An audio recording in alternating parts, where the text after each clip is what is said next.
teman-teman sekalian, kita bertemu lagi dalam perkuliahan pemrograman berorientasi objek. Kali ini kita akan membahas konsep dasar dari polymorphism pada PBU. Nah, pembahasannya kita mulai dari pengertian dari polymorphism pada PBU. Polymorphisme atau polymorphism dalam bahasa Inggris dalam pemrograman berorientasi objek mengacu pada kemampuan suatu objek atau metode untuk memiliki banyak bentuk atau perilaku yang berbeda. Ini adalah salah satu konsep penting dalam PBU yang memungkinkan objek dari kelas yang berbeda untuk mengambil bentuk dan perilaku yang berbeda berdasarkan hierarki kelas atau kontrak yang diberikan. Nah, untuk memahami penjelasan ini diharapkan teman-teman sudah mempelajari dulu tentang konsep inheritance yang sudah ada pada video sebelumnya ya. Nah, nanti dalam polymorphism ini nanti ya ada dua bentuk polymorphism. Yang pertama adalah bentuk compile time polymorphism dan bentuk runtime polymorphism. Nah, keduanya nanti juga banyak dipraktekkan. Oke, kita masuk ke berikutnya yaitu polymorphism compile time ya. Bentuk ini juga dikenal sebagai metode overloading. Jadi nanti kalau kita menggunakan istilah compile time atau overloading maksudnya sama ya. Overloading dalam translasi bahasa Indonesianya yaitu penumpukan metode, atau biasanya teman-teman kalau dalam penggunaan komputer sehari-hari ya biasanya menyebutnya replace ya, replace dari metode. Atau operator overloading lah, nanti mungkin istilahnya berbeda-beda, atau penumpukan operator. Dalam hal ini, kelas yang memiliki beberapa metode dengan nama yang sama tetapi parameter yang berbeda.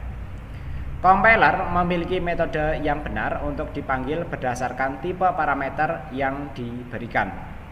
Ini terjadi pada saat kompilasi, bukan pada saat runtime ya.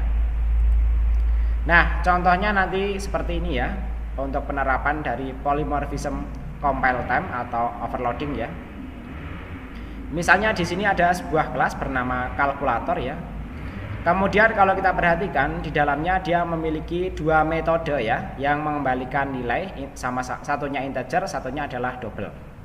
Tapi kalau kita perhatikan ya, nama metodenya di sini sama, yaitu add ya. Tapi di sini ya, dia parameternya berbeda. Satunya parameternya int ya, satunya parameternya adalah double ya.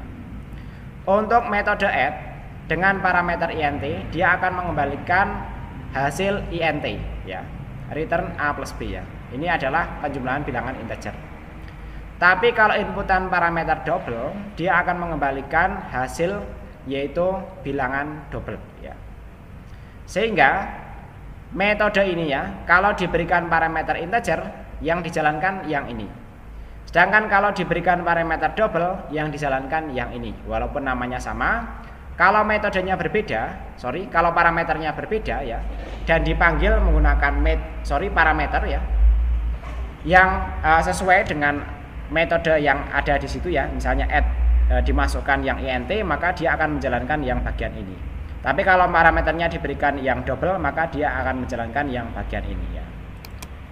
Nah, di sini ada penjelasannya. Kelas kalkulator tadi memiliki dua metode dengan nama yang sama, yaitu metode add. Jika metode add di atas dipanggil dengan parameter bertipe data int, maka metode add pertama yang akan dijalankan. Sedangkan jika metode add dipanggil dengan dengan tipe data parameter double, maka metode add kedua yang dijalankan sesuai dengan penjelasan tadi ya. Nah, jadi nanti kalau di sini parameternya double, dia akan menjalankan yang ini. Tapi kalau parameternya bertipe data int, dia akan menjalankan bagian ini. Walaupun nama metodenya sama, ini programnya tidak akan bingung dan akan berjalan sebagaimana mestinya ya.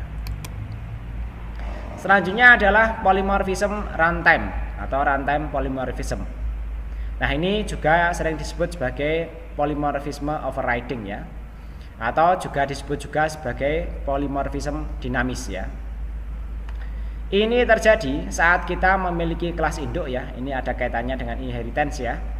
Nah, teman-teman yang kurang paham ya, silakan simak dulu video tentang inheritance ya. Kelas induk dan kelas anak ya. mengganti di sini ya posisinya. Kelas anak mengganti atau override metode yang sama yang didefinisikan di kelas induk ya. Nah, mungkin saya koreksi yang tadi ya. Untuk kata mereplace mungkin yang tepatnya adalah pada metode overriding tadi. Kalau overloading ya dua-duanya sama tapi dipanggil dengan metode yang berbeda, maka kelasnya akan otomatis memiliki kelas dengan parameter tipe data parameter yang sesuai.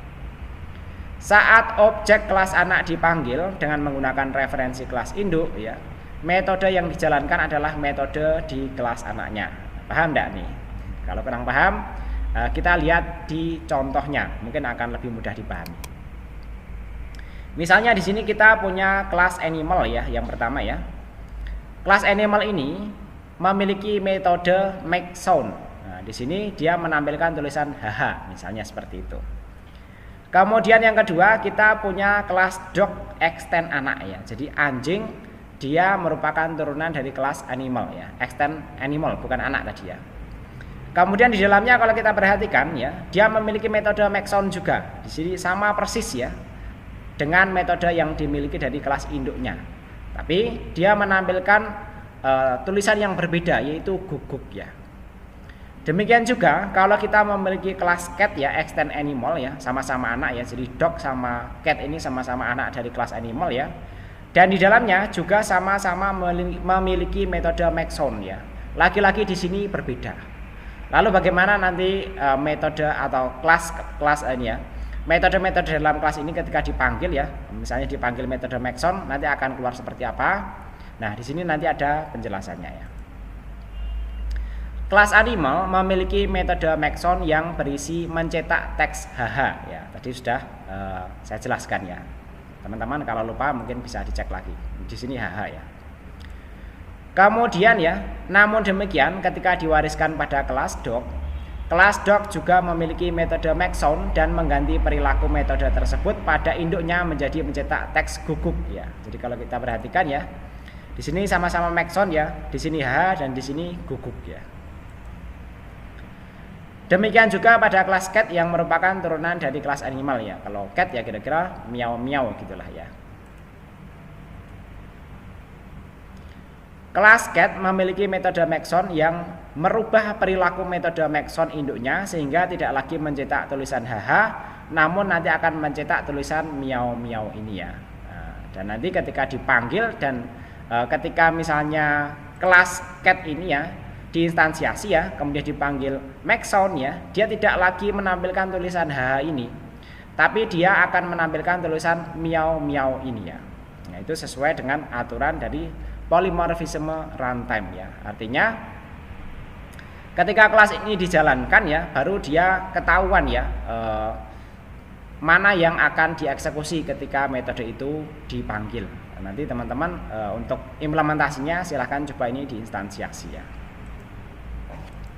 Baik, saya kira demikian untuk materi kita kali ini. Mudah-mudahan yang sederhana ini dipahami dan nanti bermanfaat ketika memahami PBO lebih jauh lagi.